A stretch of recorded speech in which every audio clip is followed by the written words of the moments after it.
Welcome in, episode 64, live, Ramie and Drew. I am Ramie Mackloff. That's Drew Flaggy. We're a couple of Milwaukee comedians. We talk about sports and whatever else might come to mind. It's been a long time, Drew. And by the way, we're on Facebook and YouTube. Still not on Twitter because you have to be verified. And Elon and Donald Trump crashed it earlier tonight anyway, so it doesn't even matter. But we are on YouTube and Facebook Live. You can subscribe, follow, like, rate, review on YouTube, Spotify, and Apple. It's I feel like the last few shows I've said this. It's been a minute, Drew. How are you, buddy? Well, yeah, we had a lot go on. We had Deadpool and Wolverine come out. We had State Fair come and go. The Brewers lost a bunch of games, and then they won a bunch of games. State Fair.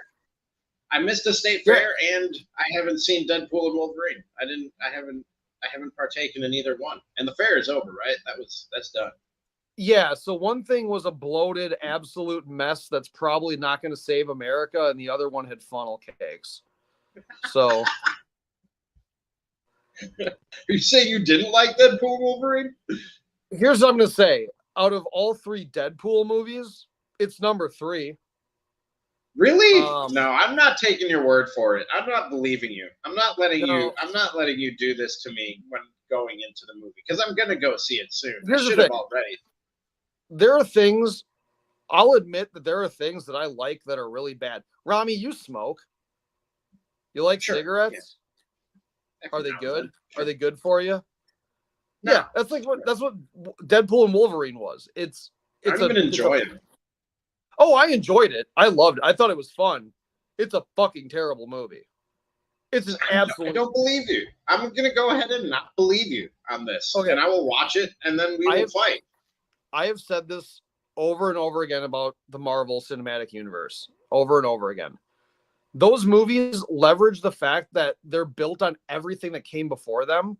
So when you're consistently changing the rules on how things worked that came before in previous movies, you're undercutting everything that happened. Like they've gotten to the point where there are things that they could do with these new movies where bringing back like Black Widow or bringing back Tony Stark totally makes sense because like, why the fuck wouldn't you go back 15 minutes before he snapped his fingers and have 2 Iron Mans in the same universe? Why wouldn't you just do that? Because timelines and realms, it doesn't matter. It's all time travel sucks. Back to the Future is the only one who did it normal. Even Terminator sucks with Back to the Future or time travel. It's all crap. Terminator was great. I just rewatched Terminator 2 the other day. It was great. Yeah, great movie. Still top tier movie. Terminator 1 and 2 are awesome. Yeah. And then everything after that is an absolute abomination. What was the TV show? There was a TV show. Sarah Connor Chronicles. Does on like Spike. And I liked it. Yeah, that was fun. I liked it. T3 is pretty bad. I think it was on Fox. Was it Fox or was it Spike? I thought it was pretty good. I thought it was on Spike around the same time as like they had like the Blade TV show that came out. Like they had like a Blade show. And people were all pissed off at Blade because like he had like a shaved head and everything and had like the tattoos that went up on his head. And everyone was all mad about that, but it's like that was actually what Blade looked like in the comic. Yeah, that's what Blade looked like in the actual comic. When you talk about undoing things and changing rules, dude, they did that. They did that in the comics, like this multiverse thing. It doesn't mean it's good. But it's nothing new, and that doesn't matter. It doesn't mean it's good. Did I ever say because the comics did it, it's okay or it's good? No. Like, so are you not happy about Robert Downey Jr. coming back? No, that's stupid. Because he's not even going to be actual Doctor. He's not going to be Dr. Doom. He's going to be the infamous Iron Man, which is Tony Stark in a parallel universe that's possessed by Dr. Doom. And this is going to be their way.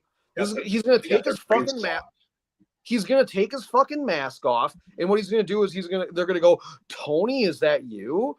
And then he's going to go, ha! And he's going to kill one of the Avengers that no one gives a fuck about, like Ant-Man or Falcon or something like that. And they're going to go, Tony, how could you do that? And he's going to go, I'm Victor Von Doom. And he's not. And then what's going to end up happening is they're going to whack him in the head with some kind of MacGuffin thing. He's going to be like, oh, I'm Tony Stark. And, oh, why does Nick Fury have an eye patch? And then they're going to go like, oh, well, now we have Tony Stark back in our universe. And Robert Downey Jr. will play this part until he's 75. See, I don't know that they'll do that. You don't know that they'll do that. And even if they did that, if they did it well, it'll be good. And they're bringing back the Russo brothers. They're bringing back the guy who wrote Endgame. Like, they're bringing back the people who made good movies, dude. They're going to make good movies. Ramie, here's the thing. You just said... Did you say Endgame wasn't good? I'm ending this podcast. No. And I don't just mean for tonight. I mean permanent. Did you just say Endgame wasn't good? No, a lot of things... Fuck right off, dude. Endgame was great for wrapping up a lot of character arcs, but as far as logic and stuff, none of it makes sense. And it's objectively a pretty bad movie. Again, another movie that I really like. It's not a good movie. I like The Phantom Menace. I like Star Wars Episode 3. They're not good movies. There's things in them that I like enough that I'm like, all right, I can watch this and I don't hate it. They're not good. Like, I can McDonald's isn't good. I like McDonald's. You're allowed to like things that suck, but I can also acknowledge that they suck. Endgame was a good movie. I don't care what you say. And you can't sit there with that stupid headband on and talk about anything not being good. You know what's not good is how my hair's messed up because of wiffle ball. That's what's not good. Oh, because we weren't good tonight at wiffle ball. We weren't good. Well, that's much better. Oh, but here's the thing. No, when you're like when you straight up were like, well, they did it in the comics. I'm like, just because they did it in the comics doesn't mean it was good. It wasn't good when they did the infamous Iron Man story arc with Tony Stark from some other universe being Victor Von Doom's mind slave, and then they like that wasn't good either.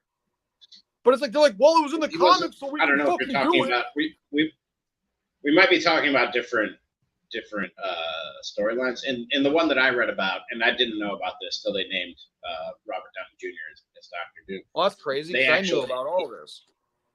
Victor Von Doom swapped brains with him when they were college classmates. It wasn't like so he physically swapped. Like, he took his brain out, he put it in Tony Stark.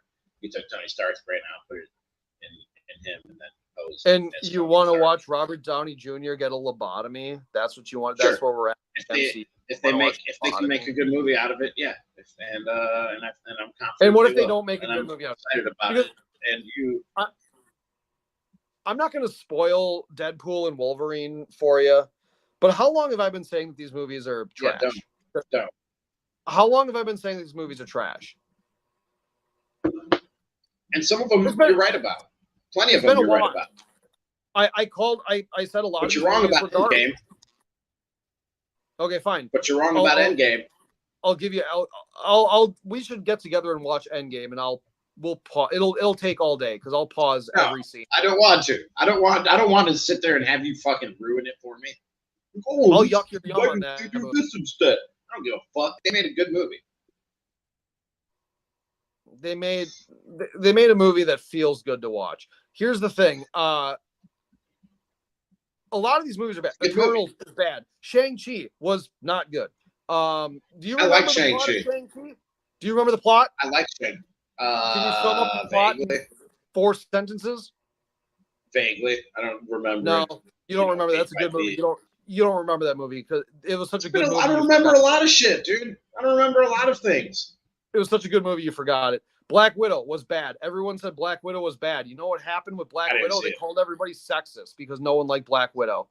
No one liked the Turtles. Everybody was racist and bigots. They that's what Marvel and Disney said. And it's like no one liked fucking Black Panther 2. No one remembers that movie. How the Queen of Wakanda died. That was a good movie. The movie sucks too. I like there's Black so Panther many. too. Ant-Man Quantumania was the best, most consequential movie in the Marvel Cinematic Universe. The Marvels was supposed to be extremely serious and pushing everything forward. And then that movie, they're like, oh, we had to rebrand it as being fun.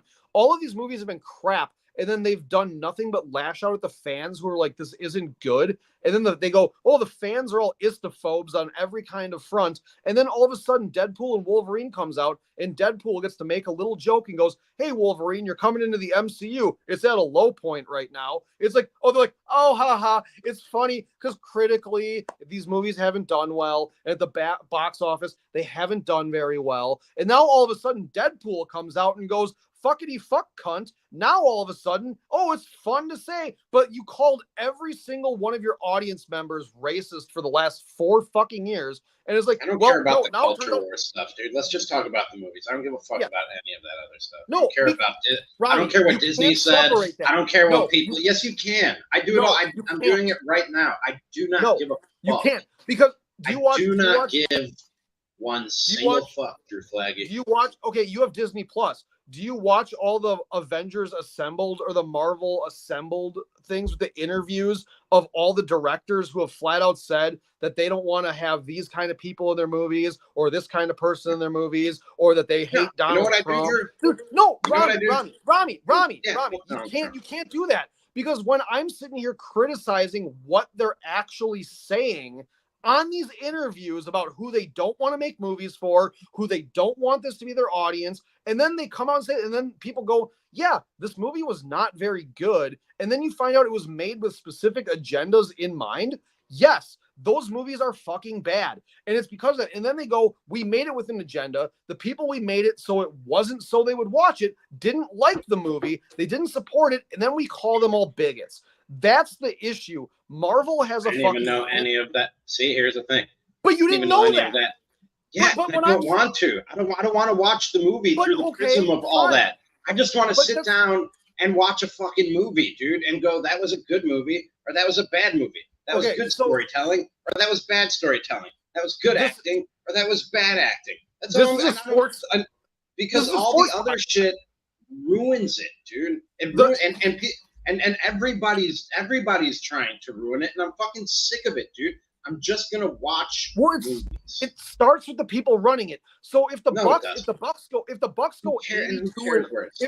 if the Bucks go 82 or 0-82 this season, is that Doc Rivers' fault? Is that John Horst's fault, or is it the people who are out there scoring points every night? Because with sports, it's top to bottom. Yeah. It's the actors. But you know what my problem has never been in any of the Marvel movies? It's never been the actors.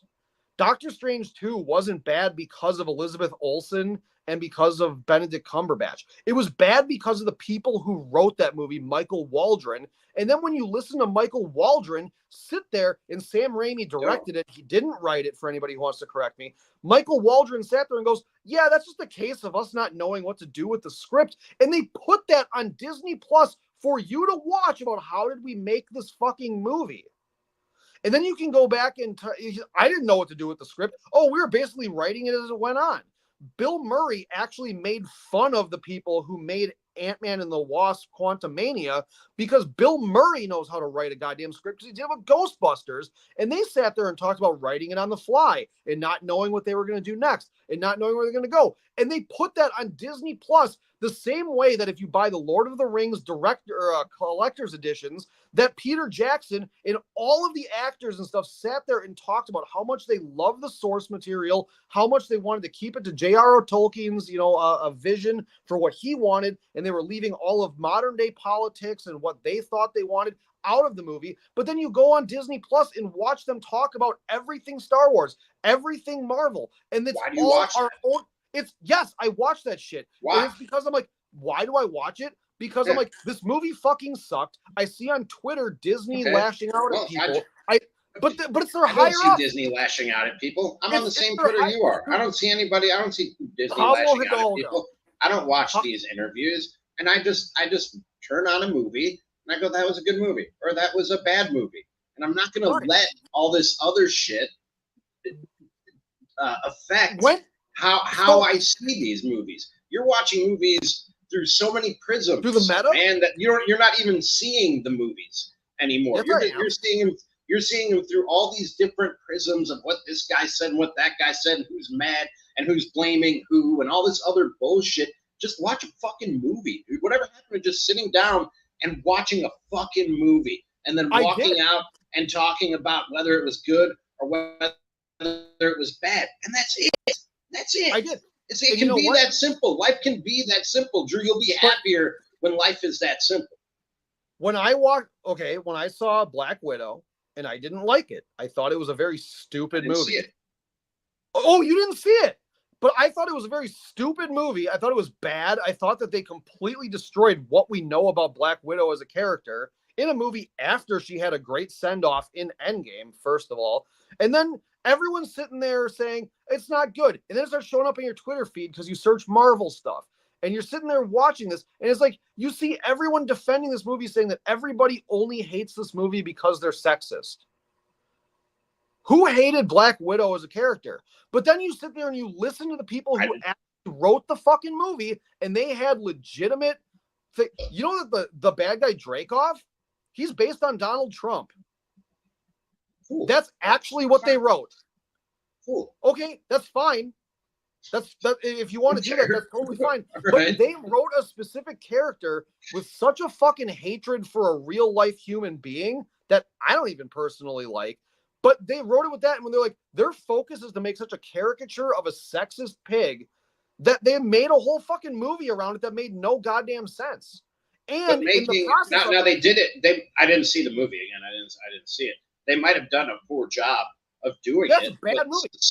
But social and political commentary in Marvel movies and in comic books is not something new. Like Stan Lee said that the X-Men was an allegory for the civil rights. That was added later. Stan Lee never said that. He did say that. Because I had this argument with a friend of mine, and I found the actual quote of him saying that. So I know he said that because I saw the quote of him saying that. This is nothing new, dude. This stuff has always been in there. Superman and Captain America both punched fucking Nazis in the face. You know what I mean? Like this sure. It's not new to inject this stuff into comic books or into storytelling of any kind. You watch The Boys because MAGA people just found out that the joke's been on them for 4 years in The Boys. This is not a new thing, dude. This happens across the board and has always happened across the board. The Boys likes to teeter the line of being like, we're making fun of the left, and they're like, here's a little joke about the left, and then they're like, here's the right, and now it's like, look at the right. It's The Boys is not as subtle as they like to act like they are. And also, if The Boys... This season was not subtle at all. This season was very heavy-handed, and I didn't mind it. This season was pretty bad. Oh, okay, so you didn't mind it. So when Huey gets butt fucked by Rape Batman or whatever the hell that guy's name was, do you remember in season 1 a big part of it was the essay of Starlight, you know, with the Deep, and that was like a whole power dynamic thing. And again, if you listen to the people who wrote this, they talked a lot about how they had to handle it with a lot of care and sensitivity. But Huey, the day after his dad dies in season 4, gets butt fucked to a point where he didn't know his safe word, and that was a joke. Like, oh, that's Didn't they stop it before it got to that point? I'm trying to remember the episode. Didn't they stop it before it got to that point? Oh, it was so memorable. It was such a good story that it was memorable. Dude, I have a terrible memory. Yes, they stopped it because they weren't. But like, dude, the whole joke was that Huey was so uncomfortable and scared that he was about to get R-worded that they were like, oh, because like, isn't it crazy? And also their whole take on Batman, where he imprisons people to like benefit himself financially, is moronic. That is Seth Rogen idiocy right there, because Seth Rogen produces that stupid ass show. That is absolute Canadian socialist dipshittery, thinking that Batman is absolutely the person benefiting from private prisons. And they're like, I think their point is Batman is wealthy, and there is a sector of wealthy people benefiting off the prison industry. Right.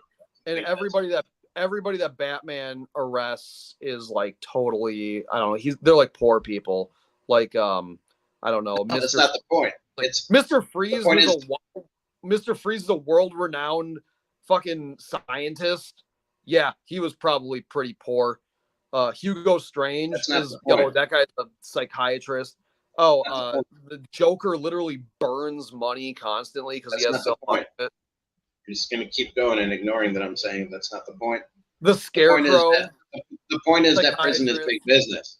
It's not the people they're locking up; it's the money that's being made off the people being in prison. Prison is big business. And then their take on the Batcave, where it's like, oh, he keeps all of the evil doers. We've been doing this for 20 minutes. The whole point of the boys is that they take it and like they put it in the real world where it's going to get tainted by things like capitalism and politics and egos and things like that, where it's not idealistic like comic books are, or often are, not always, but often are. Because that's what would happen, because that's what happens to everything. Captain America Winter Soldier was perfectly fine grounded in the real world of superheroes. That was a very real world. The Falcon's original suit was so like, oh, like that's like a piece of military tech that only 2 people had and one of them died using it. That was cool. Like, I love the Falcon suit in Winter Soldier. We should talk about sports now, because everybody tuned out probably. But like, no, it's like the boys was like, hey, you know what's crazy? Jesus, we've done this for 20 minutes. Do you know what would be insane in the boys if we did? It'd be crazy if we had these like evil superheroes, right? That were all corrupted by like power and like money. And then we took our normal protagonist who watched his girlfriend literally get killed by one of these people in the first episode, and then have to go through a court settlement with that and be paid hush money. And then 4 seasons later, we rape him with Batman. Wow, you're so fucking. I like the show, and like I said, it's just taking the superhero idea and dropping it in the real world where things are. You can't deny that things are. What? I would like if like Superman was just like an optimistic guy who didn't have to think about saving people during a flood like he did in the Zack Snyder Superman movie. Like, what if like Superman, how about instead of deconstructing Superman, it's been so long, how about we just get a Superman that's like inspiring? Like, would that be fucking crazy at this point? That'd be cool. That's another way to do it, and that's a great way to do it. I love the Christopher Reeve Supermans in the 80s. That's what made me originally love superhero movies. What if we made that instead of That'd be great. Butt fucking with dildos? Like, how about that? Speaking of watch this transition. Speaking of butt fucking, wait for this transition. Speaking of Superman and Captain America. Speaking of Superman and Captain America, LeBron James and Steph Curry brought home the gold for Team USA in the Olympics. I didn't watch at not 1 minute of the Olympics, not basketball or anything else, Drew. Just there's another thing we probably disagree. You didn't watch that white woman I did see that. I did see Twitter making fun of the Australian breakdancer, but I didn't watch not 1 minute of any Olympics. That lady didn't have a good day out there, you know. She was Australian. There is the theory out there that she knew exactly what she was doing. That she was just trying to get a trip to France out of her government, and did it, and managed to do it by being, you know, the best breakdancer in Australia, which I guess isn't hard to do. Yeah. I think everybody else who ever tries to breakdance there gets bit by their poison spiders that are constantly killing everybody. Like, don't they have in Australia? Yo, shouts out if anybody's in Australia right now watching this. Don't they have like bears that just drop out of like trees that just like fall on people and kill them? Isn't that like they got like falling bears? They're not koalas. Do they? I don't think so. Do they? Where did you hear this? I don't know. Probably another podcast about Australia. Fair enough. But you were into. I saw you in the group chat. You were into the. I don't know if you watched any other Olympics, but you were into the Team USA basketball. Yeah. I think you said Steph Curry inspired you. Dude, Steph Curry inspired me to go out there and start chewing on my mouth guard and shooting threes at the park. It was awesome. No, like, dude, like nice. I was pumped. I was pumped on Team USA, like winning, and like I was so much more pumped when Greece lost, so Giannis could just stop playing basketball. Like, dude, if you watch the final game, like, dude, like Nick Batum and I was like, yeah, thank God Giannis didn't have to play these fucking animals, because like this was, I was like, the Bucks, like I was like, I would have been pissed off if Giannis got hurt, and I'm like, I don't know who on Team USA wasn't cutting their fingernails. I'm looking at Kevin Durant probably, but holy shit, those guys were getting scratched up. Like Batum was bleeding like all down his face. Wemby had like just a cut like on his chest. Like, dude, those guys were getting raked, and I'm like, Giannis ain't going against them because they don't like Giannis. So I feel bad saying it because he's so happy playing, and I put this in air quotes, for his country.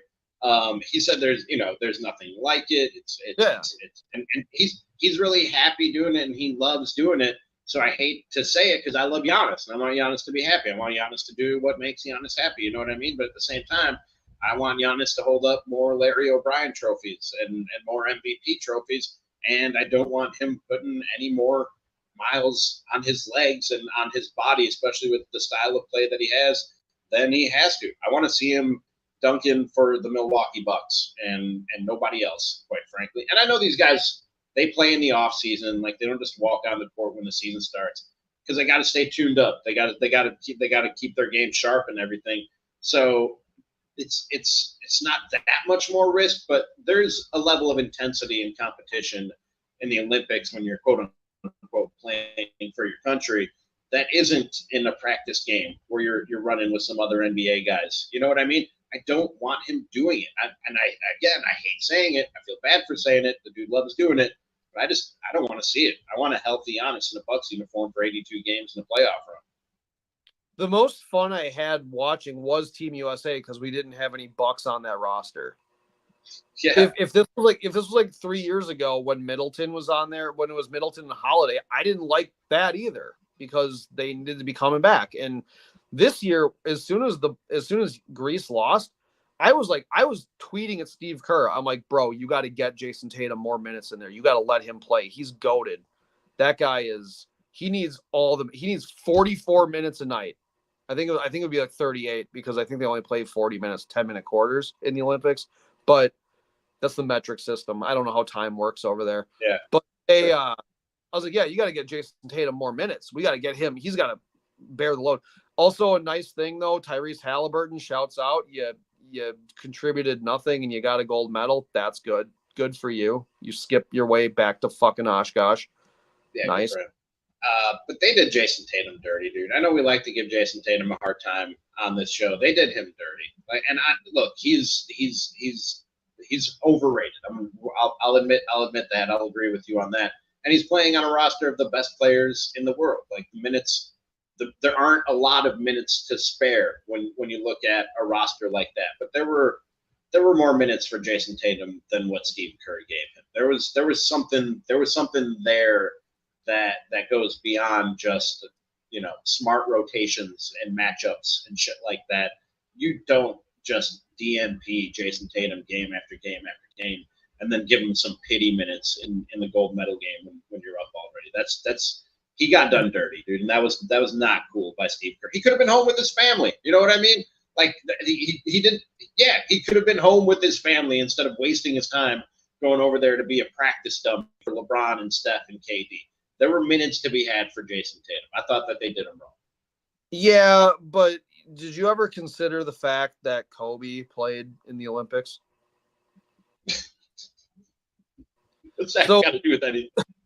Because Jason Tatum loves. Yeah, I got you. No, like, so here's the thing. Like, yeah, Tatum probably, honestly, for 5 minutes in the fourth quarter against France, probably could have gotten some minutes because LeBron looked tired and they were really forcing the ball to LeBron until Steph Curry just hit pure 2K takeover mode. He had the fire ring beneath him. He had the little bullseye thing. He couldn't miss that last minute and a half. Durant was playing well, but like LeBron looked just tired. And I mean, some of it's age, but I mean, the amount of minutes that LeBron played in these Olympics, this was kind of his last dance for this. And really, like, they were almost, it seemed like Steve Kerr was willing to allow LeBron to let them not win a gold medal for his own glory, which was annoying because Yeah. Tatum, as much as I like to pick on Jason Tatum, probably could have came in and been a better team player in those minutes that LeBron was super tired. I'm not saying you close with Jason Tatum because I would have absolutely rather had LeBron out there closing, especially defensively. Yeah. But like, dude, I'm just going to say like LeBron needed a breather at a certain point because he turned the ball over, made some very bad decisions with the ball. He tried to ISO too much, like towards the end. And Steph Curry bailed him out on 2 3-pointers, and then Steph hit 2 more. Like, but I mean, it was one of those things where I was like, we really LeBron try to drive and win this game? Does this change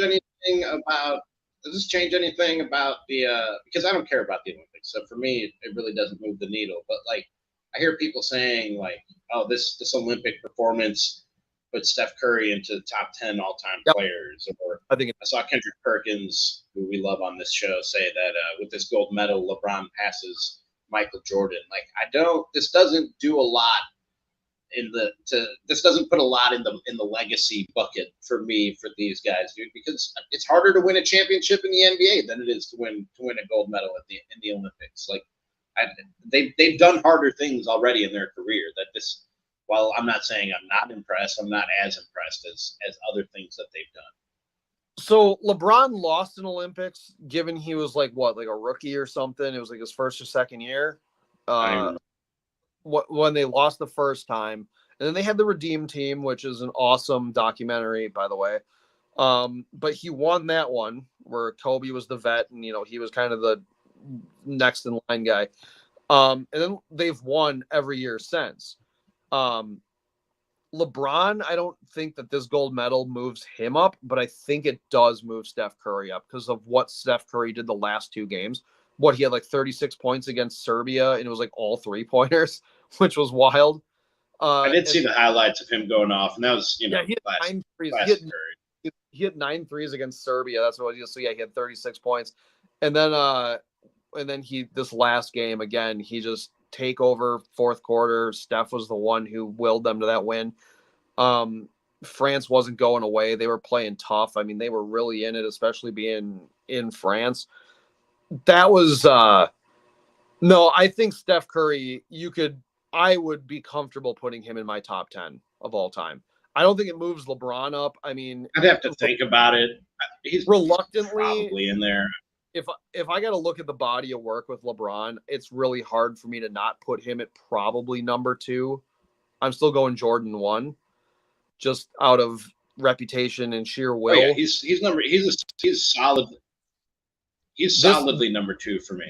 He's firmly number 2 for me.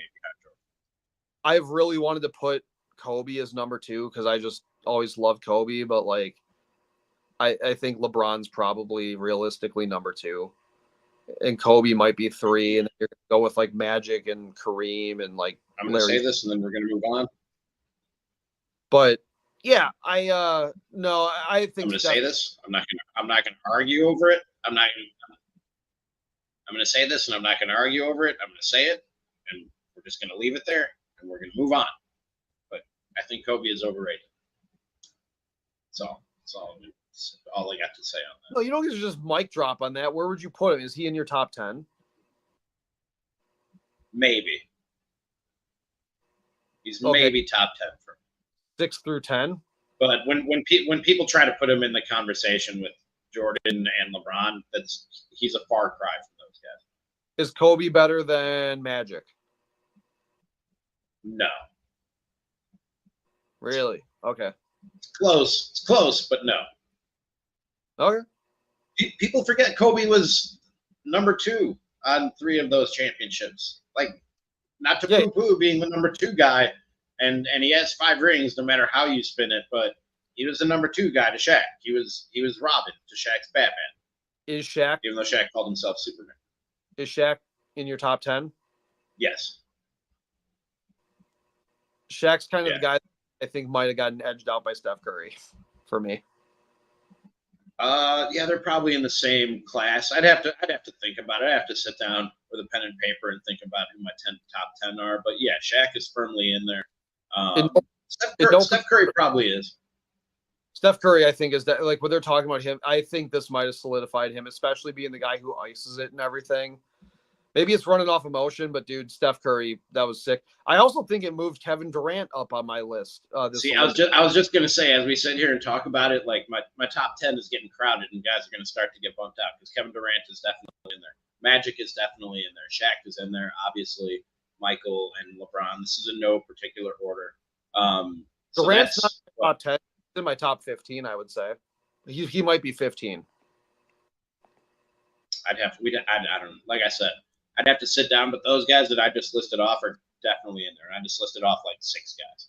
So I would have to list because like Tim Duncan is up there for me. I'd have to put Duncan in there. And I'm just talking about, I know there are people who might be watching or listening to this. And by the way, thanks for watching on YouTube or listening on Spotify and Apple. Follow, like, rate, review, tell a friend, help us grow this thing.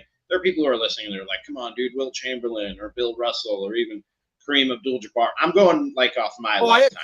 All right. That's guys who I watched play season after season after season. I feel like if you're talking about guys who you haven't watched play game after game, season after season, you're talking out of your ass. Like you can look at numbers, you can look at highlights, but they're different eras, and you don't really know what that guy was like on a night in, night out basis. I'm just talking about the guys in my lifetime, and that's the rest of those guys are probably in the same class as these guys we're talking about, but I just don't know anything. I don't know enough about them other than highlights and numbers. Well, Kareem, Magic, and Larry are not in my lifetime, and I'm still putting them from everything that I know and have watched and everything. They're still in my top 10. There's Larry. Magic and Larry were like, again, I'm a little older. I think I'm 9 years older than you, 9 years older than. So Magic and Larry, I do remember playing. Like those are the earliest memories I have of the NBA. Is MJ, Larry, Magic, like so. Those guys are I just had to throw Larry Bird in there. So now I got like 7 of my top 10 that I know are in there. I'm not saying that's top 5 all time, but he's definitely, and also like this Kevin Durant run with the Olympics, and then now you're kind of looking at twilight of his career probably.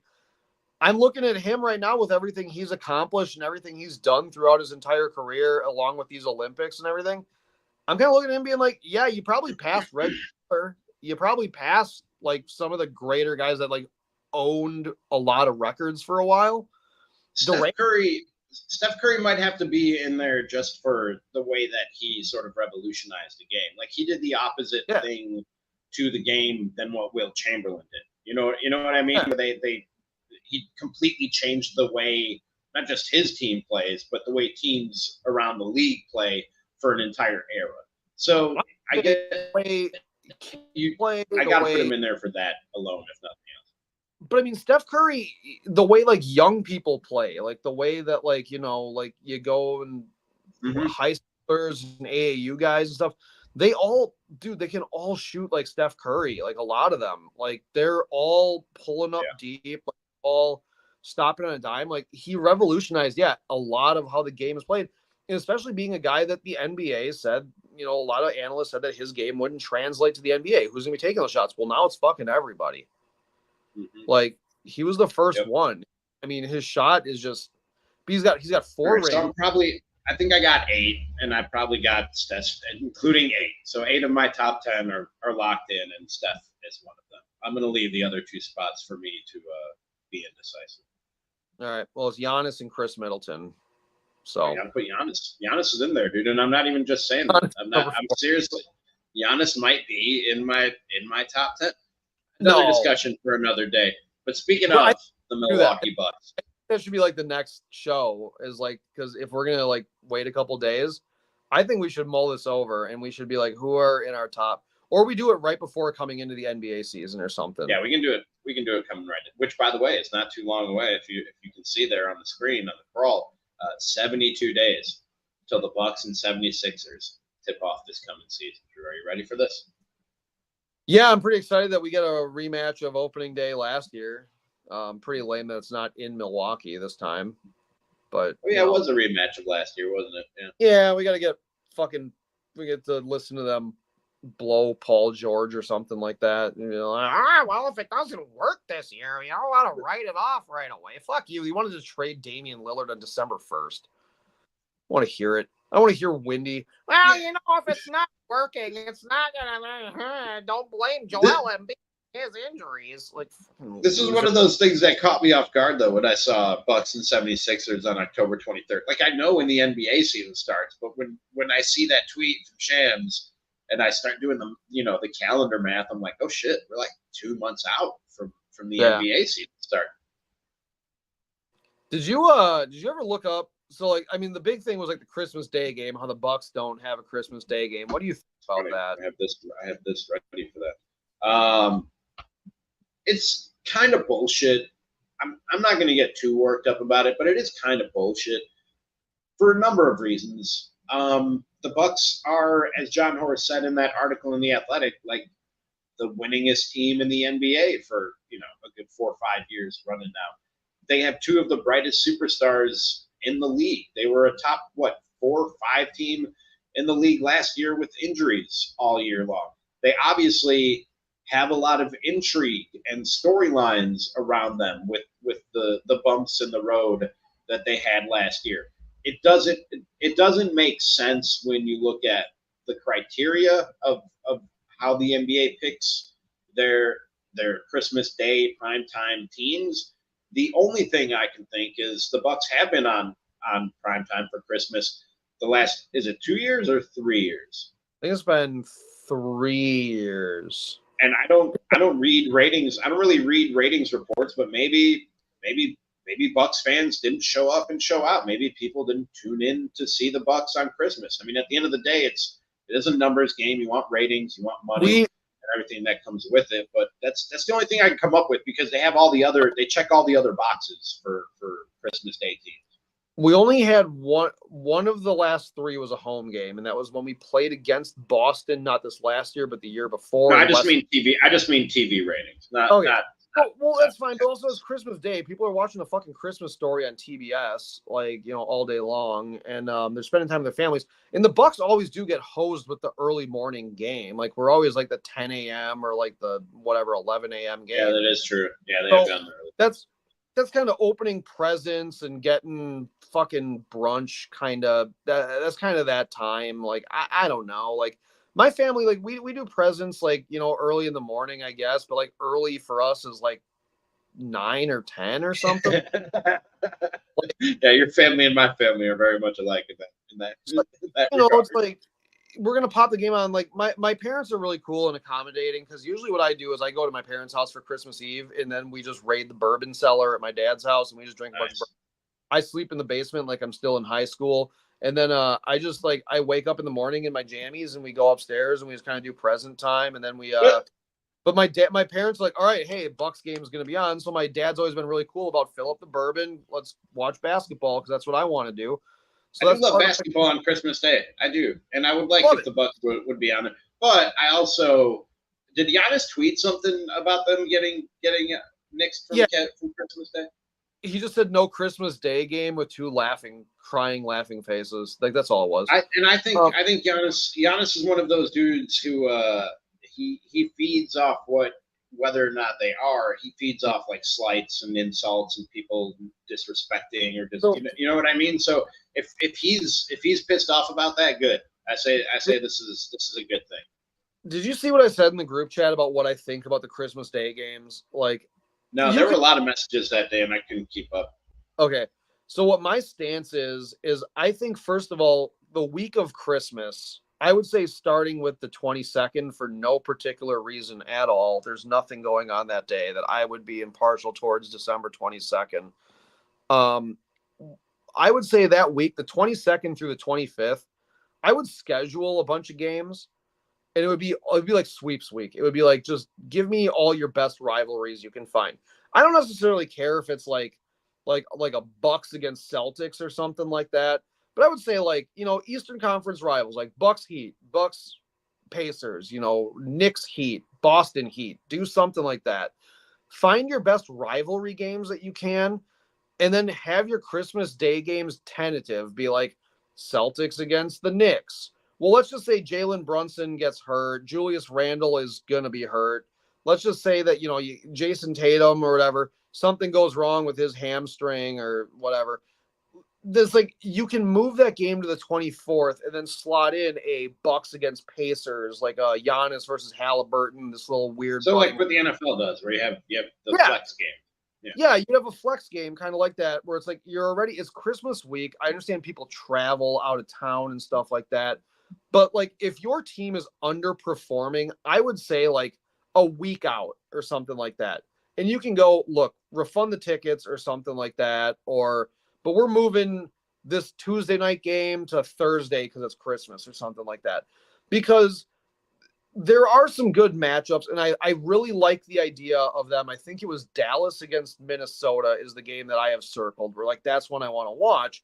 That's because Dallas was just in the NBA Finals, and then everyone loves Anthony Edwards. When I was at State Fair, do you know how many kids I saw wearing Team USA Anthony Edwards shirts?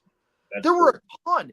That means there are little kids that are going to their parents and asking, hey, I want an Anthony Edwards shirt, and their dad going, yup, and ordering that, and them getting that shirt in the mail while the Olympics are still going on. That's cool. That's a guy who the league is marketing. People are watching. People like that guy. So yeah, unlike what there's a reason for that. We're starved for an American superstar.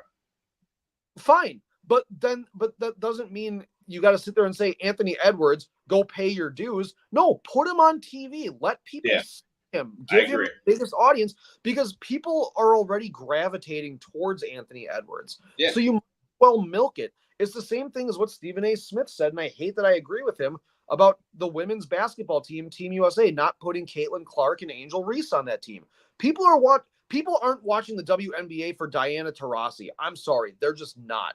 One of our friends tweeted something about, they're like, I just looked up Diana Taurasi's career stats, and that's insane. Yeah, you know who else checked? Nobody, because nobody gave a shit. But people are watching the WNBA because of Angel Reese and Caitlin Clark, and then they had the balls to not throw them on the USA roster. Even as people that would just sit on the end of the bench like Tyrese Halliburton and clap their fucking hands and have their nails look all pretty like Tyrese Halliburton did. And you just go, oh, I got a gold medal. Yeah, but you know what? Kids would buy a Team USA Angel Reese shirt. They would buy a fucking Caitlin Clark shirt. Why are you not doing this? And the NBA is doing everything right to market their young players that the WNBA just won't. They that was kind of dropping the ball, but I don't again I'll really care all that much. Right, but also back with WNBA or Olympics guy. I will say this from what I know and what I hear about, because I think you're right about the buzz of these younger players, Caitlin Clark and Angel Reese. The Diana Taurasi's of the world, they might be like, we were just talking about Magic and Bird, and the league made a leap with those guys as their stars. Diana Taurasi and players of that era, they might be whoever the players were in the era, the generation right before Magic and Bird, where they laid groundwork, I'm sure, you know what I mean? But nobody took. I guess we talk about a Dr. J, but not in the same way, you know what I mean? Or an Iceman or somebody like that, but not in the same way that we do Magic and Bird. And some of that is basketball, but also a lot of that is marketing and the genius of David Stern, who was the commissioner at that time, who understood the marketing and the expansion of the league and the exposure of the expansion to the league. So that while they deserve better, the Diana Taurasi's of the world, I think that's kind of how they'll be known. If the NBA continues with this trajectory that they have, it'll be this generation, the Caitlin Clarks and Angel Reese's, that will have taken this league to the next level and let it take that big leap. And because of that, the people of the generations previous maybe won't get the spotlight that their game deserved, per se. Well, I'll look at it even more recent, with the UFC. Look at what Dana White did. So look at how many, there were some pretty good women fighters, but they were all kind of one-note fighters, like Gina Carano, who was in Star Wars, got canceled, whatever. And then, you had Ronda Rousey, who were pretty much strikers. And they were really, they were good strikers, But then you started getting a lot of other women that started getting into the UFC that are technically better fighters. And now the women's division is like a top carded thing, like where you can get like a women's division fight that could potentially be the mainline fight in a pay-per-view. Like that's happened a lot of times. But you don't remember like a lot of that. Like Ronda Rousey was kind of one of them that you would start to remember. But there were people, like I said, Gina Carano. No one remembers how good she was. But that's like the Diana Taurasi thing of like a young league where it's like you're probably not going to be remembered. You might have all these accolades, all these wins, all this kind of, you know, the stuff that you never really got big fanfare except for the people who were really into your sport from day one. But now it's like the people that are here to sell tickets, they're going to be the ones that are going to draw the attention. And it's going to be Clark and Angel Reese. It's just going to be reality of it. All right, we should wrap this thing up pretty soon. We should also touch on some baseball before we move it along. The Brewers, after winning 5 straight, Drew, they have lost a couple in a row. One to Cincinnati, 4-3, and then to the Dodgers, 5-2.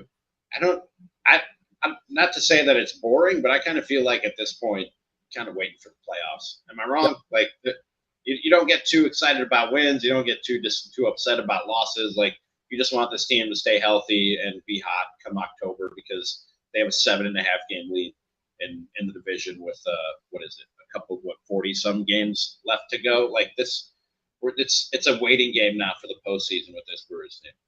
Well, you know, Brian Anderson said something yesterday on the telecast that was actually kind of sobering, really, where he said, because they showed Christian Yelich just kind of talking to Bryce Terang, and he just said, he's like, you know, you want to say that, like, you hope that he's going to come back and it'd be a great thing for Christian Yelich to come back, but it's pretty unlikely that he comes back. So, that's, you know, well, that sucks to have to really you got to choke that one down. That blows. But like last week, so because you know we didn't talk at all last week, I went out to get wings with my dad, and is that your other podcast, Wings with My Dad? Yeah, Wings with My Dad. I went out to get wings with my dad, and the Brewers put up like 4 runs like early on the Braves, and my dad's like, "Oh, this is gonna be one of those games, right, where the Brewers blow them out 10-0." And then tomorrow they can't score a fucking run. And I'm like, all right. I was like, well, you know, I was like, maybe the Brewers need this. We struggled a little bit against some bad teams, you know, the Marlins and the Nationals. So maybe we got to go, the Brewers, you know, go score 10 runs against the Braves and we'll see what happens. Bryce Terang, he's been scuffling. He needs to get a couple hits. Joey Ortiz needs a couple hits. And then all of a sudden, they all poured on hits. These guys are smacking the ball everywhere. And we put up 30 runs against the Braves. That was pretty funny. And then, you know, we win the first 2 out of 3 against the Reds. And then obviously we got to go play the Dodgers, who are just an absolute buzzsaw. That's annoying. But yeah, that's baseball. Clayton, probably his last start in Miller Park tonight. Probably. Yeah, you would think so. Yeah.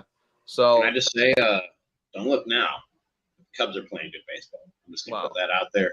Right, Council's boys are playing pretty good baseball right now, Drew Flaggy. And they should have won tonight to get them to the 500 mark for the first time since I don't know when, but they got screwed on what should have been called a strike. They called it a ball, and the Indians and it would have been strike 3 or out number 3. It would have been the 3rd out in the inning, and I'm sorry, I called them the Indians. The Guardians, my apologies, scored 4 runs that inning, and despite a comeback to tie things at 7 after they were down 7-1, Cubs fell to the Guardians tonight and fell 2 games under 500, but just 4 games back from the wild card, man, and winners of 7 of their last 10. They've been good since after the All-Star break. Yeah. Now admit this. Admit this, would you? No, just admit this. Be real with me, okay? Yeah, it would be fun. It would be fun. It would be fun if the Cubs came back, snatched a playoff spot, and we got a Cubs-Brewers playoff series with the whole Craig Counsell storyline intertwined into it. That would be fun. Would it not be fun? Yeah, I guess it would be fun, but it would be fun. But it would be more fun. The Brewers and Cubs don't play each other again, right? That's a good question. It would be fun if we played each other again in like the end of September. That would be fun. I think they might have. Maybe there's one, but it's got to be in Chicago. It's not here. We already burned our series here. No, I thought they had one more series, but no, they do not. They are done playing each other. That's really Then that's less fun. no. I'm just saying if they see each other in October in an actual playoff series, they're not going to make noise in the division. They're not coming back on the Brewers, but they're 4 games out of the wild card. Still, I think today Fangraphs had them at like a 9.8% chance of making the playoffs, but it's still a long shot. But if the Cubs could get in the postseason, a Cubs Brewers playoff series with all the hate for Craig Counsell right now that'd be good TV, man.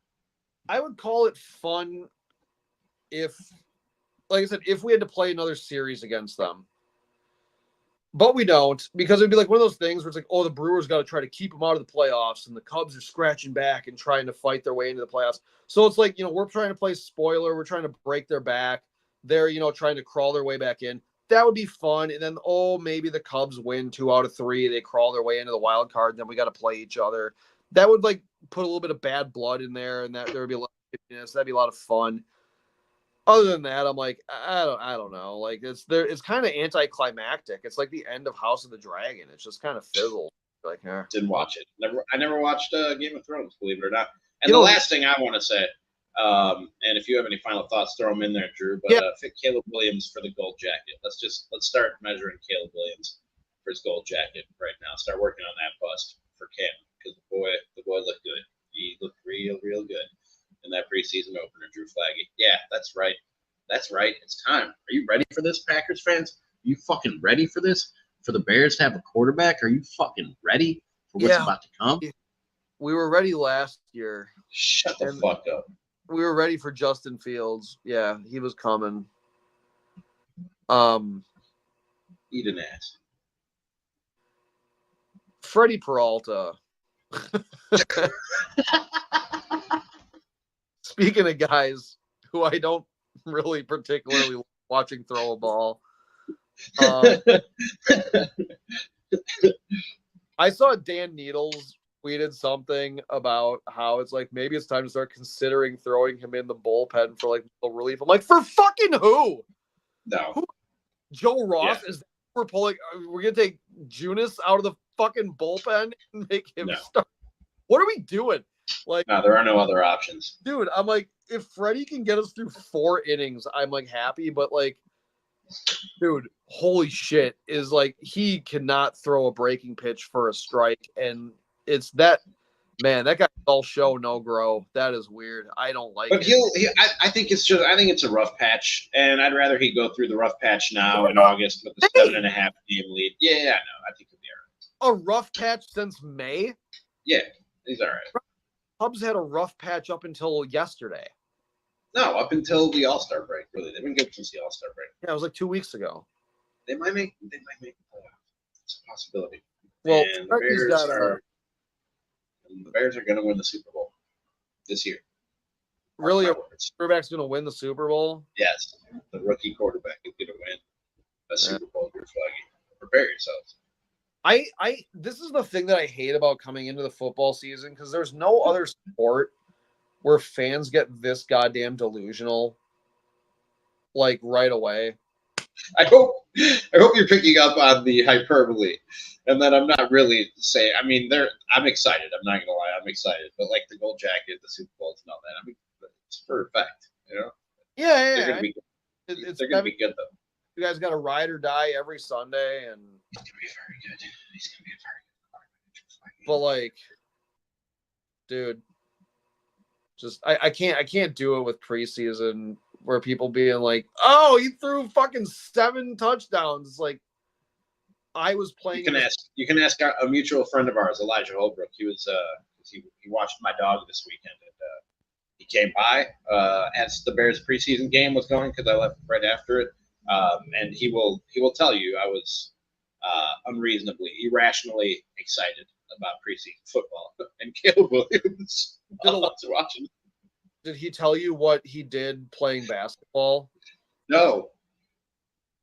He single-handedly beat me, Vegas, and fucking who else is on my? Oh, and Fezzi. He's a big boy. Elijah Holbrook is one of those dudes. Elijah Holbrook he went like 10 for 10 from the floor. You know who else?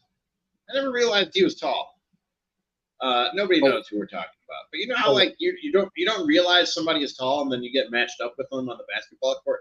Daryl Cochran, tall. Yeah, Daryl's got massive hands. He's got no idea, dude. He's like a fucking spider. He's annoying. I seriously jump at him like he's a goddamn cookie jar on top of the fridge. Like I can't pull down rebounds off of him at all. He upsets. Well, for the 5 people who listen, who know those 2 people that we were talking about, you should enjoy the final few minutes. Drew, any last thoughts before we wrap this thing up? It's been an hour, dude. It's been an hour. Yeah, well, it's also been like 13 days since we did one. That's true. Yeah, we had a lot to catch up on. Anything else? Any last final things? Well, yeah, I got a question. Why would you schedule a seeding game the week before the playoffs for wiffle ball if the seeding was based on record and run differential throughout the regular season anyways? Because we lost a seeding game today. We were in 4th. I don't know what the fuck that dropped us down to. We were like plus like 91 runs. I don't know what the fuck happened. We lost 2-1. I hit a home. I'll tell you what happened. You didn't ask me to be part of the team. That's what happened. Oh no, my cousin Joey's back, dude, and he's got like his fucked up leg is healed. I guess they sewed his calf back on.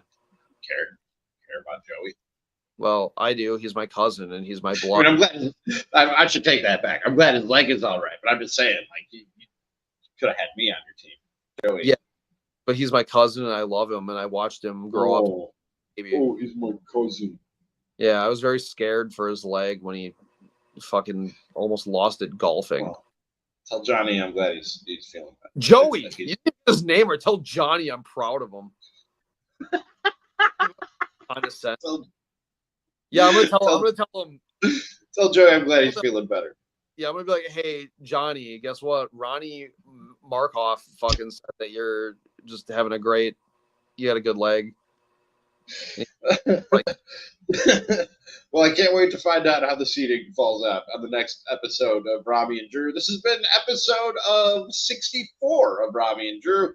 I am Ramie Mackloff. That's Drew Flaggy. Follow, like, rate, review on YouTube, Spotify, and Apple, and we will talk to you again next time. Thank you.